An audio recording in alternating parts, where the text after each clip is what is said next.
공중에 뜬 채로 명상을 하고 있는 이 사람은 당연하게도 평범한 사람이 아닙니다. 그에겐 특별한 능력이 있죠. 염력으로 사물을 움직이는 건 기본이고 이렇게 영웅처럼 활공하기도 합니다. 망토도 없이 하늘을 나는 이 사람은 어디로 가는 것일까요? 누군가를 구하러 가는 걸까요? 비장하게 도착한 곳은 다름 아닌 브로드웨이? 네, 사실 그의 특별한 능력은 공중부양이나 염력이 아니라 망상입니다. 정신이 좀 이상한 건지 환청이 들리고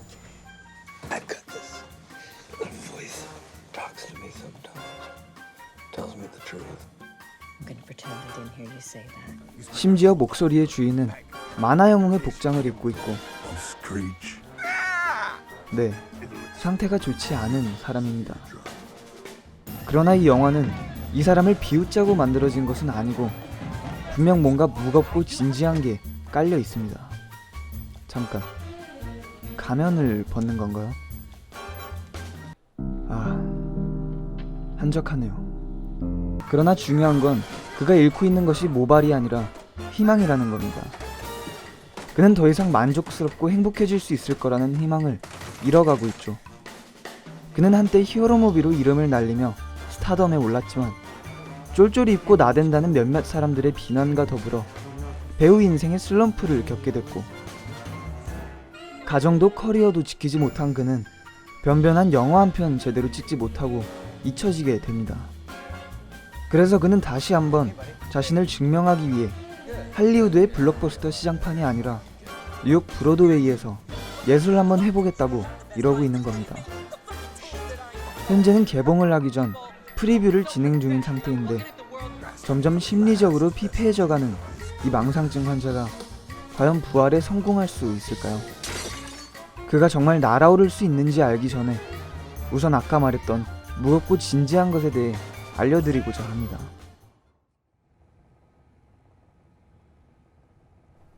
일단 연출 방식의 독특함에 대해 얘기하자면 몇 장면을 제외하고는 거의 원테이크 방식으로 촬영을 했다는 겁니다. 게다가 인물에 가까이 붙어서 따라다니는 카메라는 보는 사람으로 하여금 인물의 표정에 매우 집중하게 만듭니다. 심지어 침 튀기는 게 너무나도 잘 보여서 움찔하게 만들죠. 이런 촬영 방식은 영화에 엄청난 생동감을 부여합니다. 실제로 이냐리투 감독은 인터뷰에서 우리가 사는 실제 인생은 편집이나 NG가 없다고 말했고 영화를 보며 마치 한 사람의 시선으로 집요하게 미로를 헤쳐나가는 듯한 느낌을 받길 바랬다고 했습니다. 그리고 주인공이 브로드웨이에서 연극을 하는 것처럼 마치 연극을 보고 있다는 느낌을 강하게 받는데 연극에서 막이 끝나거나 장이 넘어갈 때 노래가 나오고 부산스럽게 움직이며 세트를 바꾸는 것처럼 중요해 보이는 대화 장면이 끝나고 인물이 이동할 때는 드럼 소리가 들립니다. 이 힙한 드럼 소리는 어쩐지 고통스러워하는 위플래시의 앤드류가 떠오릅니다. 그 생동감이 아마 그런 느낌을 주는 것 같습니다. 이런 연출은 학교 다닐 때 반신반의한 채로 처음 연극을 보러 갔을 때의 기억이 떠오르게 되죠.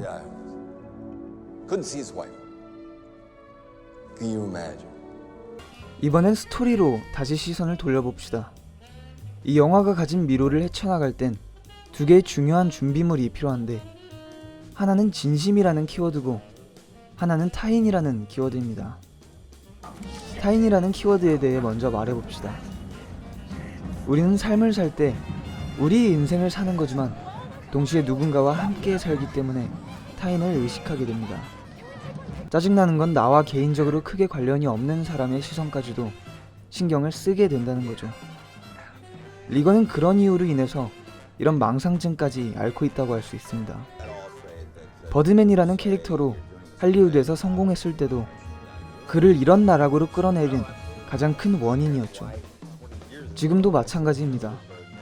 그동안 세상은 달라진 게 없으니 뭔가를 바꾸려면 알아서 발버둥 쳐야 합니다. 그는 예술이라 평가받을 수 있는 일을 택했고 스스로 감독하고 극본을 각색까지 해가며 고군분투하고 있습니다. 그러나 그를 바라보는 타인들은 어떨까요?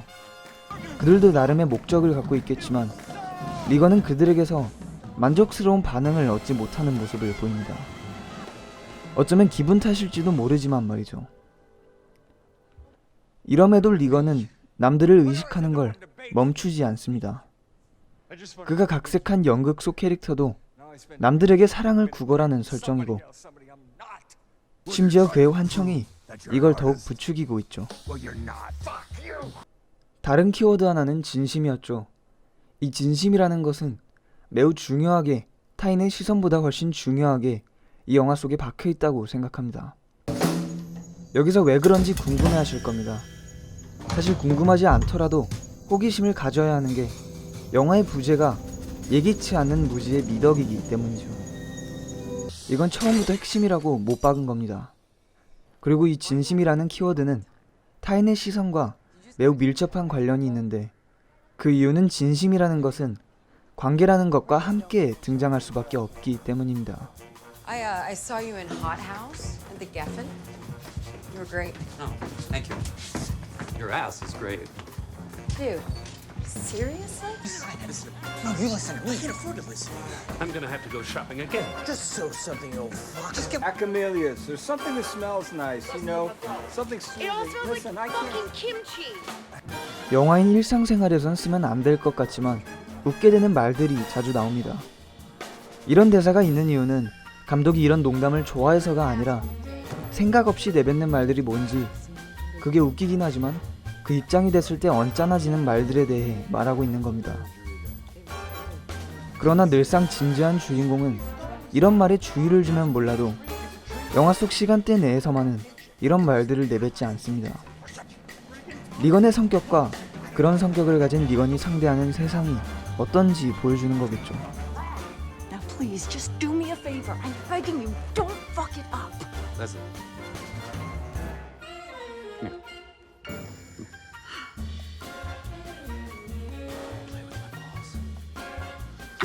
그리고 여기 재밌는 캐릭터에 대해 꼭 설명해야 합니다. 이 사람은 무대 위에서는 누구보다도 생생한 메소드 연기를 보여주지만 The kind of love that I'm talking about, you don't try to kill people. 정작 무대를 내려와서는 영혼이 없습니다. It's hard to get his feelings.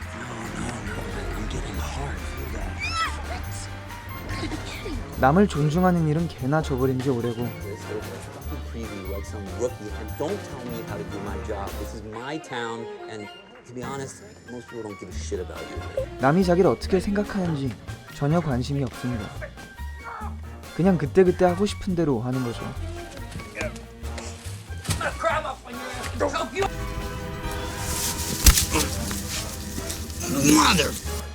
그의 일상엔 진심이 없다는 말입니다. 그러나 아이러니하게도 이런 그는 뉴욕에서 티켓을 잘 파는 배우라는 명성을 가지고 있습니다. 이런 개같은 일들은 사실 우리의 현실에서 참 반갑게도 자주 만나게 되니 아마 이해하기 쉬울 겁니다. 이 인물 말고도 또 다른 재미있는 인물이 있습니다. Before you come tomorrow. It doesn't matter. I'm going to destroy your play. 극 속에서 뉴욕의 최고의 평론가인 이 사람입니다. 자세와 표정부터 차갑고 가차없을 것 같이 생긴 이 양반은 영화 속에서 가장 노골적으로 리건에게 독서를 날립니다. I mean, you don't even know if it's any good or. Because I hate you and everyone you represent. Handing each other awards for cartoons and pornography. And you don't get to come in here and pretend you can write, direct, and act in your own propaganda piece without coming through me first. 그날 불쌍한 리건은 술을 푸게 되는데 술 푸기 전에 그는 중요한 말들을 합니다. These are just all labels. You just label everything. That's so fucking lazy. You know what this is? You even know what that is. You don't. You know why? Because you can't see this thing if you don't know how to write a couple of paragraphs. And you know what? None of this costs you fucking anything. You risk nothing. 그러나 끝까지 평론가는 가차 없습니다. 방금 저거 시체한테 꽃 던지는 제스처 맞죠? 그녀는 누군가의 열정이나 진심을 벌레 보듯 무시하는 사람인데요. 심지어 리건의 본 공연이 막을 내렸을 때도 박수 한 번 없이 출구를 향합니다. 저는 이게 좀 아쉬웠습니다. 이런 그림을 상상했기 때문이죠.